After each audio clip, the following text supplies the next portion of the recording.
يفنى الكل ويبقى هو ليس الباقي إلا هو الله الله الله الله الله الله ما لي رب إلا.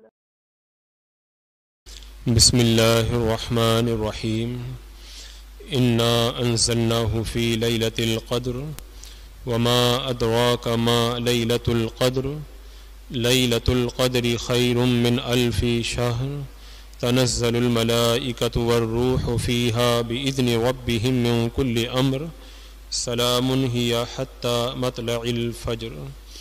صدق الله مولانا العظيم وصدق رسوله النبي الأمين المتين الكريم ونحن على ذلك لمن الشاهدين والشاكرين والحمد لله رب العالمين. إن الله وملائكته يصلون على النبي يا أيها الذين آمنوا صلوا عليه وسلموا تسليما. اللهم صل على سيدنا وشفينا وحبيبنا ومولانا محمد وبارك وسلم صلاة وسلام عليك يا رسول الله. عزیزان مکرم، آج کی یہ رحمتوں اور برکتوں سے بھری ہوئی رات جس سے ہم اور آپ فیضیاب ہو رہے ہیں، اس رات کی فضیلت کو اللہ تبارک و تعالیٰ نے قرآن مقدس میں مکمل ایک سورہ کے اندر بیان فرمایا، اور اس رات میں اترنے والی رحمتوں کا تذکرہ اللہ تبارک و تعالیٰ نے سورہ قدر یعنی انا انزلناہ فی لیلۃ القدر کے اندر ارشاد فرمایا۔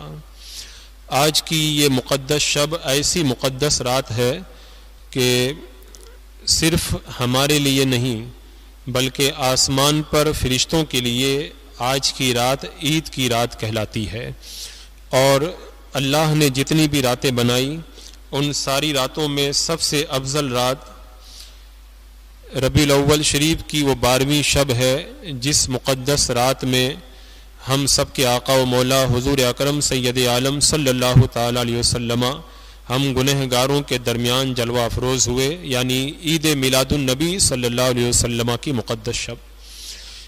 اور اس شب ولادت کے بعد میں سب سے زیادہ فضیلت والی رات آج کی یہ مقدس شب یعنی شب قدر ہے۔ اس رات کی فضیلت کو اس طرح بھی سمجھا جا سکتا ہے کہ شب قدر اللہ تبارک و تعالیٰ نے اس امت کے علاوہ کسی بھی امت کو نہیں عطا فرمائی۔ یہ صرف اس امت کی خصوصیت ہے کہ اللہ تبارک و تعالیٰ نے اس امت کو شب قدر جیسی عظیم رات عطا فرمائی۔ اور اس سورہ انا انزلناہ فی لیلۃ القدر کی شان نزول کے بارے میں علامہ شاہ عبدالعزیز علی رحمۃ و رضوان فرماتے ہیں کہ جب صحابہ کرام کے سامنے پچھلی امتوں کا تذکرہ ہوا اور ان امتوں نے جو عبادتیں اللہ کی بارگاہ میں پیش کی ان عبادتوں کو بیان کیا گیا تو صحابہ کرام کے دل کو بڑا صدمہ ہوا کہ ان لوگوں کی عمریں بڑی لمبی تھیں اور انہوں نے بڑی کثیر عبادتیں ادا کی، اور وہ سینکڑوں سال یا ایک لمبے زمانے تک اللہ کی عبادت کرتے رہے، رات بھر نمازیں پڑھنا، دن بھر روزہ رکھنا اور جہاد کرنا۔ اور ایک روایت کے مطابق حضرت شمعون کا تذکرہ ہوا جنہوں نے 1000 مہینوں تک اللہ کی راہ میں جہاد بھی کیا، رات میں عبادت بھی کی، دن میں روزہ بھی رکھا۔ جب صحابہ کرام کے دل کو اس سے ایک صدمہ لائق ہوا کہ کاش ہماری بھی عمریں لمبی ہوتی تو ہم بھی اسی طرح اللہ کی کثرت سے عبادت کرتے، اور میرے آقا علیہ الصلوۃ والسلام کے دل پر بھی کچھ غم کا اثر ہوا، تو اللہ تبارک و تعالیٰ نے اس سورہ مبارکہ کو نازل فرمایا اور ارشاد فرمایا لیلۃ القدر خیر من 1000 شہر۔ یہ شب قدر 1000 مہینوں سے افضل ہے، یعنی وہ 1000 مہینے جن 1000 مہینوں کے اندر شب قدر نہ ہو، یہ شب قدر ان 1000 مہینوں سے افضل ہے۔ اس کا مطلب یہ ہوا کہ اگر کوئی اس امت کا فرد اس رات کے اندر اگر ایک ہی رات میں جاگ کر کے عبادت کر لے گا تو اللہ تبارک و تعالیٰ اسے 1000 مہینوں کی عبادت سے بھی زیادہ اجر و ثواب عطا فرما دے گا۔ تو اس اعتبار سے یہ بڑی فضیلت والی رات ہے جو اللہ تبارک و تعالیٰ نے ہمیں عطا فرمائی، اور اس رات کی خوبی اللہ نے یہ بیان فرمائی کہ انا انزلناہ فی لیلۃ القدر. پہلی خوبی یہ ہے کہ اس رات میں قرآن مقدس نازل ہوا، یعنی پورا قرآن مقدس لوح محفوظ سے آسمان دنیا پر آج کی شب قدر کے اندر نازل ہوا، اور اس کے بعد میں 23 سال اور کچھ مہینوں تک تھوڑا تھوڑا کر کے حسب مقتضائے مشیت قرآن مقدس نازل ہوتا رہا. اور یہ بڑی خوشی کی بات ہے کہ آج ہی کی شب کے اندر پوری دنیا کے اندر مسجدوں کے اندر تراویح میں قرآن مقدس ختم کیا جاتا ہے، اور الحمدللہ ہماری اس سنی رضوی ہری مسجد میں بھی پورا قرآن مقدس کا ختم ہوا، اور قرآن مقدس از اول تا آخر تراویح کے اندر پڑھا گیا اور سنا گیا. یہ بڑی خوبی کی بات ہے، کیونکہ قرآن مقدس جب ختم ہوتا ہے اس وقت جو دعائیں کی جاتی ہیں اللہ تبارک و تعالی ان دعاؤں کو رد نہیں فرماتا، اور ان دعاؤں پر اللہ کے معصوم فرشتے بھی آمین کہا کرتے ہیں. تو حسب سابق یہاں پر بھی قرآن مقدس کا ختم ہوا، اور اس پر ہم اللہ کا بڑا شکر ادا کرتے ہیں کہ اللہ تبارک و تعالیٰ نے ہمیں قرآن پڑھنے اور سننے کی سعادت تراویح کے اندر نصیب فرمائی. اس کے بعد میں اللہ تبارک و تعالیٰ نے اس رات کی دوسری خوبی یہ بیان فرمائی کہ تنزل الملائکۃ والروح. اس رات کے اندر جبریل امین اترتے ہیں، اللہ کے فرشتے اترتے ہیں. اور تیسری خوبی یہ بیان فرمائی لیلۃ القدر خیر من الف شہر، یہ ایک رات ہی 1000 مہینوں سے افضل ہے. اور پھر فرمایا سلام ہی حتی مطلع الفجر. اس کی چوتھی خوبی یہ ہے کہ اس رات کے اندر صبح تک اللہ کی طرف سے سلامتی نازل ہوتی رہتی ہے اور اللہ کی رحمتیں اترتی رہتی ہیں. حدیث پاک میں آتا ہے جب شب قدر آتی ہے تو حضرت جبریل علیہ السلام فرشتوں کی فوج کو لے کر کے زمین پر اترتے ہیں اور ایک جھنڈا لاتے ہیں جسے خانہ کعبہ پر نصب کر دیا جاتا ہے، اور پھر ساری روئے زمین پر فرشتے پھیل جاتے ہیں. کوئی بیٹھ کر کے عبادت کر رہا ہے، کوئی کھڑے کھڑے عبادت کر رہا ہے، کوئی پہلو کے بل عبادت کر رہا ہے. فرشتے ان سب کا نظارہ کرتے ہیں، اور اس کے بعد میں جب رات ختم ہوتی ہے فرشتے جب پلٹتے ہیں تو حضرت جبریل سے عرض کرتے ہیں کہ اللہ تبارک و تعالیٰ نے عبادت کرنے والوں کو کیا اجر عطا فرمایا. حضرت جبریل کہتے ہیں اللہ تبارک و تعالیٰ نے ان کو بے پناہ اجر و ثواب سے مالا مال فرما دیا، اور غالباً روایت کے الفاظ میں یہ ہے کہ اللہ تبارک و تعالیٰ نے ان کی مغفرت فرما دی. اور آج کی رات میں فرشتے آتے ہیں اور عبادت کرنے والوں کو سلام کرتے ہیں، ان سے مصافحہ کرتے ہیں.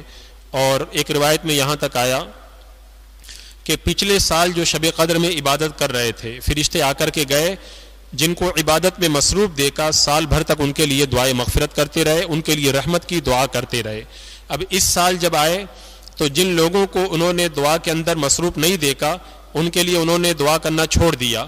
اور اس سال جو لوگ عبادت کر رہے تھے اب اس سال بھر تک وہ لوگ جائیں گے اور فرشتے اس رات میں عبادت کرنے والوں کے لیے سال بھر تک دعائیں مغفرت کریں گے اور اللہ کی بارگاہ سے ان کے لیے مغفرت کی دعا فرمائیں گے.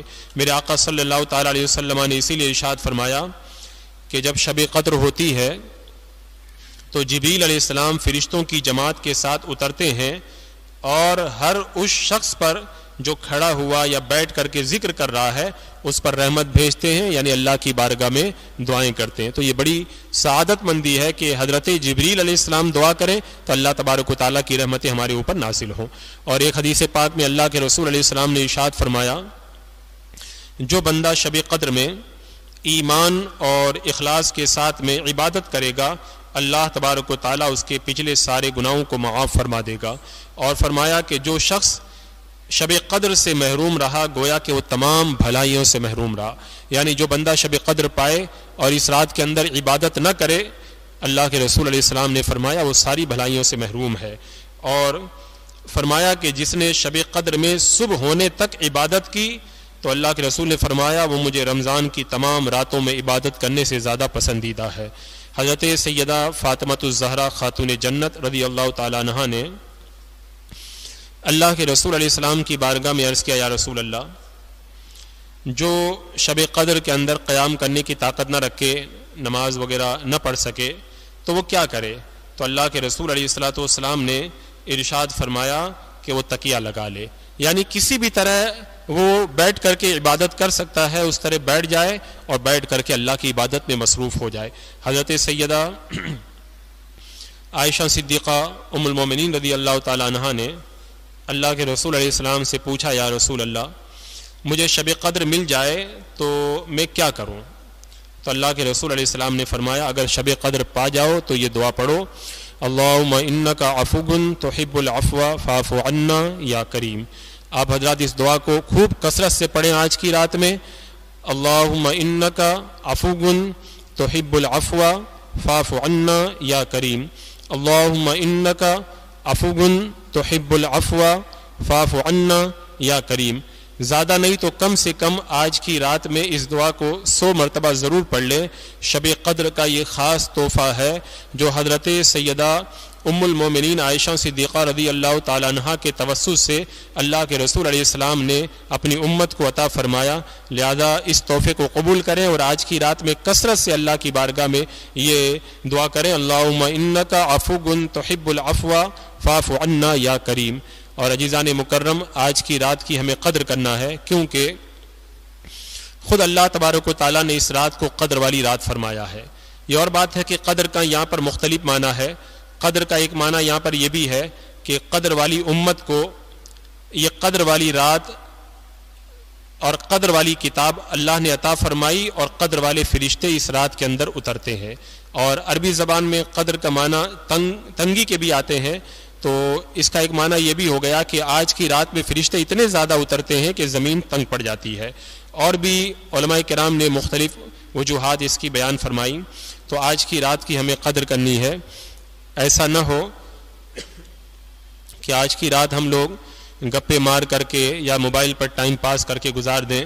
رمضان المبارک شروع ہوا تھا اور اب ختم ہونے کے قریب پہنچ گیا، اور یہ مقدس مہینہ اپنی رحمتوں کو سمیٹ کر کے اور بانٹتے ہوئے جلدی ہم سے رخصت ہو جائے گا۔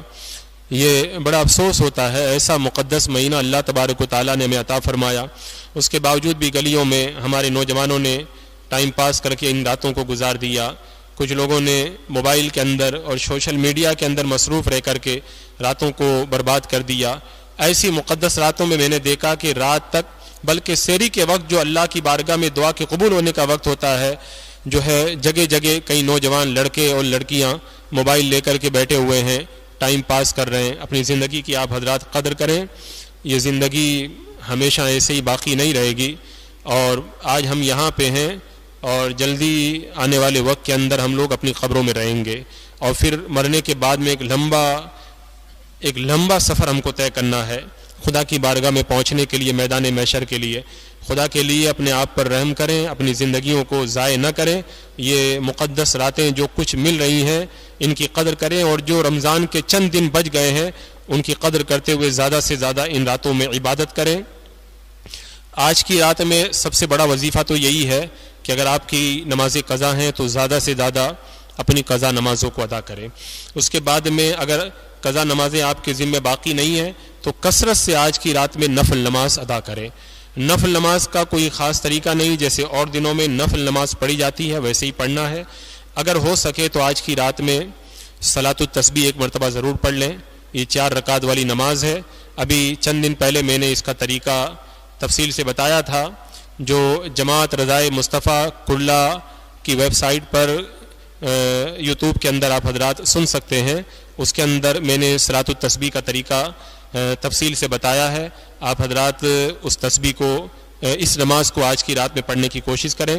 اس کے علاوہ اپنے گناہوں سے توبہ کے لیے نفل نماز آپ پڑھیں، نماز توبہ پڑھیں، یا اپنے رزق میں برکت کے لیے آپ نماز ادا کریں۔ ایسے ہی آج کی رات میں کثرت سے آپ نفل نمازیں ادا کریں۔ پھر وقت بچ جائے زیادہ سے زیادہ تلاوت قرآن کریں، 1 پارہ 2 پارہ 4 پارہ 5 پارہ، ایک ہر پڑھو گے تو 10 نیکیاں ملیں گی۔ اگر 1 پارہ آپ نے پڑھ لیا تو لاکھوں کروڑوں نیکیوں کے آپ حضرات حقدار ہو جائیں گے۔ مرنے کے بعد یہی نیکیاں پھر جنت میں لے جانے کا سبب بنیں گی۔ بندہ جب قبر میں چلا جاتا ہے کوئی کام نہیں آتا، یہی قرآن نورانی شکل میں آتا ہے اور ہمارے لیے جنت کا فرش بچھاتا ہے، قبر میں اجالا کرتا ہے، اور اللہ کی بارگاہ سے ہمارے لیے جنت کی نعمتیں مانگ کر کے لاتا ہے۔ تو اس قرآن کی زیادہ سے زیادہ آج کی رات میں آپ حضرات تلاوت کریں۔ پھر اس کے بعد میں شب قدر ہمیں ملی ہے تو اللہ کے رسول علیہ السلام کے صدقے میں ملی ہے، تو آپ سے جتنا ہو سکے آج کی رات میں زیادہ سے زیادہ اللہ کے رسول علیہ السلام کی بارگاہ میں درود پاک پڑھیں. 100 مرتبہ، 500 مرتبہ، 1000 مرتبہ، جتنا پڑھیں گے اتنا ہی دل روشن ہو جائے گا. آج جیسے مشکل حالات سے ہم لوگ گزر رہے ہیں، یہ اللہ کی ناراضگی کی دلیل ہے. آج آپ بتاؤ، ہم مسجدوں میں آنے سے محروم ہو گئے، لوگوں کے دل ترس رہے ہیں مسجد میں آ کے عبادت کرنے کے لیے، نماز پڑھنے کے لیے، تراویح پڑھنے کے لیے، لیکن نہیں آ پا رہی. اللہ کا کتنا بڑا عذاب ہمارے اوپر اترا ہے. تو ایسے وقت میں تو زیادہ سے زیادہ ہمیں اللہ کی بارگاہ میں توبہ استغفار کرنا چاہیے، اپنے گناہوں کی رو رو کر کے اللہ کی بارگاہ میں معافی مانگنا چاہیے تاکہ اللہ ہم سے راضی ہو جائے. لگتا ہے اللہ کے رسول علیہ السلام بھی ہم سے ناراض ہیں، ہم سے خفا ہیں، اسی لیے آج جو ہے وہ ہم مصیبتوں میں گرفتار ہیں. تو زیادہ سے زیادہ اللہ کے رسول کی بارگاہ میں درود پاک پیش کریں اور اللہ کے رسول علیہ السلام کو راضی کرنے کی کوشش کریں. پھر اس کے بعد میں بلاؤں کو ٹالنے کے لیے، آخرت کے لیے، جنت میں جانے کے لیے ایک بڑا وظیفہ ہے کلمہ شریف. آج کی رات میں کم سے کم 1000 مرتبہ لا الہ الا اللہ محمد الرسول اللہ یہ کلمہ شریف ضرور پڑھ لیں. اس کی اتنی برکتیں ہیں کہ اگر 7 آسمان اور 7 زمین بھی مقابلہ کرنا چاہے تو کلمہ شریف کے مقابلے میں وہ سب ہلکے پڑ جاتے ہیں. اور اس کے علاوہ سبحان اللہ و بحمدہ سبحان اللہ العظیم ہے، یا اور بھی جو تسبیحات ہیں، سبحان اللہ، الحمدللہ، اللہ اکبر. زیادہ سے زیادہ آج کی رات میں ان تمام اوراد و وظائف کو آپ حضرات کرنے کی کوشش کریں اور آج کی رات کی زیادہ سے زیادہ آپ حضرات قدر کریں.